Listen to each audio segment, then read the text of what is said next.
আজকে সুস্পষ্ট প্রমাণ হয়ে গেল প্রথম আলো আর ভারত মুদ্রার এপিট আর ওপিট। প্রথম আলো আর ভারত মুদ্রার এপিট আর ওপিট। এই প্রথম আলো আসলে পরিচালিত হয় দিল্লি থেকে। এটা সাংবাদিক ইলিয়াস হোসেন ভাই কইছিল। আমরা আসলে পুরাটা বিশ্বাস না করতে পারলে আজকে মনে হইল যে এটা সত্যি। ইলিয়াস হোসেন ভাই সত্যি কথাই কইছে। প্রথম আলো দিল্লি থেকেই পরিচালিত হয়। এই প্রথম আলো ঈদ বার্তায় মানে ঈদের যে শুভেচ্ছা কার্ড বা শুভেচ্ছা বার্তা দিছিল বাংলাদেশের মানুষকে, সেই শুভেচ্ছা বার্তায় একটা ফটো শেয়ার করছিল তাদের পত্রিকায়। সেই ফটোর মধ্যে একটা কুত্তার ছবিও ব্যবহার করছিল। ঈদ মোবারক নিচে একটা কুত্তার ছবি ব্যবহার করছিল। সেই কুত্তার ছবি দেখা বাংলাদেশ জামায়াত ইসলামের আমির ডক্টর শফিকুর রহমান প্রকাশ্যে প্রথম আলোকে ক্ষমা চাওয়ার জন্য হুমকি দিছিল গত পরশুদিন তার ফেসবুক স্ট্যাটাসে। বলছিল প্রথম আলোকে এই জাতির কাছে প্রকাশ্যে ক্ষমা চাইতে হবে। এইরকম ফটোকার্ড কেন করলো তারা? কার ইন্ধনে কাদের ইশারায় এরকম ফটোকার্ড করছে বাংলাদেশের মুসলমানদের এরকম একটা খুশির দিনে?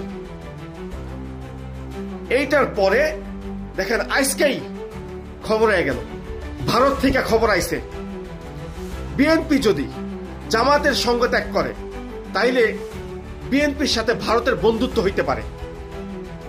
বিএনপির সাথে ভারতের বন্ধুত্ব হইতে পারে যদি জামাতের সঙ্গ ত্যাগ করে। তো আমি বিএনপিকে কইতে চাই, তোমাদেরকে যে অফার দিচ্ছে ভারত, আমরা তো সাধারণ কর্মী, আমরা সমর্থক, আমরা ভালোবাসি বিএনপিকে, তো এগুলা বাদ দাও, ঠিক আছে? এগুলা দরকার নাই। আমরা দেখাইছি 17 বছর বিএনপি জামাত একসাথে যুদ্ধ করছে ফ্যাসিবাদের বিরুদ্ধে, ওই ফ্যাসিবাদের গডফাদারদের বিরুদ্ধে, যারা 17 বছর বিএনপিকে ক্ষমতার বাইরে রাখছে, বাইরে রাখতে সহযোগিতা করছে এই ভারত। এই ভারত কইতো 17 বছর বিএনপি যদি ক্ষমতায় আসে বাংলাদেশে জঙ্গি তৈরি হইব, বাংলাদেশ জঙ্গির কারখানা তৈরি হইব, ফ্যাসিবাদের মানে মৌলবাদের উত্থান হইব এই বাংলাদেশে যদি বিএনপি ক্ষমতায় আসে। তো 17 বছর পর বিএনপি এখন মানে ওই ভারতের কাছে খুব বন্ধু হয়ে গেছে। এখন আর বিএনপি ক্ষমতায় আইলে মৌলবাদের উত্থান হইব না, কারণ আওয়ামী লীগ এখন আর বাংলাদেশে নাই, বাংলাদেশে ফিরে আসার সম্ভাবনাও নাই আওয়ামী লীগ। তাই ওই বিএনপির কাঁধে চড়েই ওই ভারত আবারও বাংলাদেশকে দখল করার অপচেষ্টা করবে, বাংলাদেশের ভিতরে আবারও কবজা করার অপচেষ্টা করবে, বাংলাদেশে আবারও তাদের নাক গলানোর অপচেষ্টা কইরা যাইব।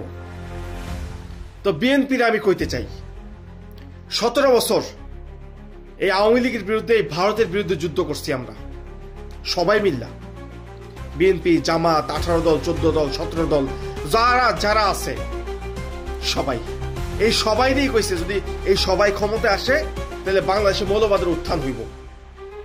আইতে দেয় নাই বিএনপিরা, ক্ষমতা আইতে দেয় নাই এই ভারতের নরপশুরা, এই ভারতের ইন্ধনে এই শেখ হাসিনা স্বৈরাচার রূপে রূপান্তরিত হয়েছে শুধুমাত্র ভারতের সহযোগিতায়। এই ভারতের সহযোগিতায় বাংলাদেশে শাপলা চত্বরে জঘন্য নারকীয় হত্যাযজ্ঞ চালানো হয়েছে। এই ভারতের ইন্ধনে বাংলাদেশের সেনাবাহিনীদের মধ্যে 57 জন সেনা অফিসারকে আমরা হারাইছি। এই ভারতের চক্রান্তের মধ্য দিয়া এই বাংলাদেশে ফ্যাসিবাদের উত্থান হয়েছে। এই ভারতের চক্রান্তের মধ্য দিয়া বাংলাদেশের ইলিয়াস আলী গুম হয়েছে। এই ভারতের চক্রান্তের মধ্যে দিয়া বাংলাদেশের সালাউদ্দিন কাদের চৌধুরীর মতো বর্ষিয়ান নেতা সে ভারতে যা আত্মগোপনে থাকা লাগছে। এই ভারতের চক্রান্তের মধ্য দিয়া, এই ভারতের চক্রান্তের মধ্য দিয়া জামাত ইসলামের উপর সারির 11 জন নেতৃবৃন্দকে ফাঁসিতে ঝুলাইয়া হত্যা করা হয়েছে। আমরা কিছুই করতে পারি নাই। আজকে ভারত একুল ওকুল সবকুল হারায় এখন বিএনপির কাঁধে ভর করতে চায়।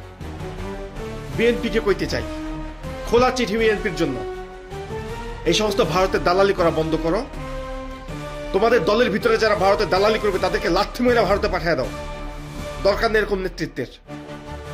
শত্রুতামি যখন ভারত শুরু করছে তখন সেইটা পূরণ করার দায়িত্ব আমাদের। আমাদের ভারতের কোনো সহযোগিতা দরকার নাই, ভারতের বন্ধুত্বের দরকার নেই। চলতেছে না 8 মাস ধরে ভারতের বন্ধুত্ব ছাড়া, সহযোগিতা ছাড়া বাংলাদেশ চলতেছে না। ভালোই চালাইতেছে ডক্টর মোহাম্মদ ইউনূস, সেলুট তারে। এই বাংলাদেশে তারা ক্ষমতায় আসবে, যারা ক্ষমতার চেয়ারে বসতে চায়, তারা ভারত প্রেমী না হয়া দেশপ্রেমিক হওয়ার জন্য আহ্বান জানাইতেছি। ভারতের চাটামি করে ক্ষমতা আসার দিন শেষ। 17 বছর ভারতের চাটামি করে আওয়ামী লীগ ক্ষমতায় বসছিল, ক্ষমতা চালাইছে, বাংলাদেশে শাসন করছে। আজকে ভারতের আর আওয়ামী লীগের পরিণতি একরকম।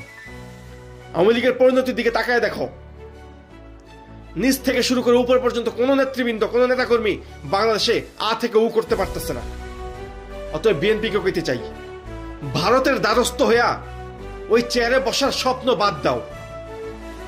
ওই চেয়ারে বসার জন্য বাংলাদেশের মানুষই যথেষ্ট তোমাদের। বাংলাদেশের মানুষের কাছে যাও। চাঁদাবাজি, লুটপাট, দুর্নীতি, অর্থবাজি, তারপর সিন্ডিকেট, মানুষের সাথে হয়রানি, অত্যাচার, এই সমস্ত কিছু বন্ধ করে মানুষের কাছে যাও। তোমাদের যে 31 দফা সেটা বুঝাও মানুষরে। বাংলাদেশের মানুষের জন্য যদি কাজ করতে চাও, দেশের উন্নয়নের জন্য যদি কাজ করতে চাও, তাহলে বিদেশিদের পিছে পিছে দৌড়ানো বন্ধ করে দেশের মানুষের পিছে পিছে দৌড়াও। এইটা কাজে আইব। ভিডিওটা লম্বা হয়ে গেছে। বিএনপি, এইটা কাজে আইব। আমরা তোমাদের সাথে আছি, আমরা জামাত ইসলামের সাথে আছি। বাংলাদেশে গত 17 বছর আওয়ামী লীগের বিরুদ্ধে যারা ছিল, আমরা তাদের সাথে আছি। যারাই এই আওয়ামী লীগকে পুনর্বাসন করার চেষ্টা করব, যারাই ভারতের দালালি করব, ভারতের পিছু পিছু ঘুরা ক্ষমতা আসার চেষ্টা করব, আমরাই তাদের বিরুদ্ধে আওয়াজ তুলব। কাউকে ছাড়া হবে না। এই বাংলাদেশ স্বাধীন, এই বাংলাদেশ স্বাধীনভাবে বাঁচবে, এই বাংলাদেশ সামনের দিকে এগিয়ে যাবে। আমরা শুধু এতটুকুই প্রত্যাশা করি। আমরা কারো দালালি করে বাঁচতে চাই না, কারো দালালি করে এই দেশকে উন্নয়ন করতে চাই না।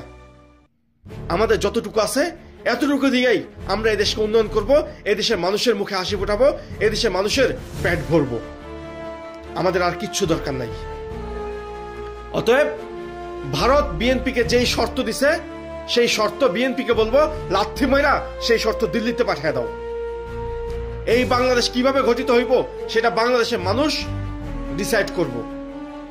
সেটা বাংলাদেশের মানুষ ডিসাইড করব। সেটা বিএনপিও ডিসাইড করবে না, জামাতও ডিসাইড করবে না, ভারতও ডিসাইড করবে না। এই দেশের মানুষ ডিসাইড করব আগামী দিনে কারা ক্ষমতায় আসবে। ধন্যবাদ সবাইকে।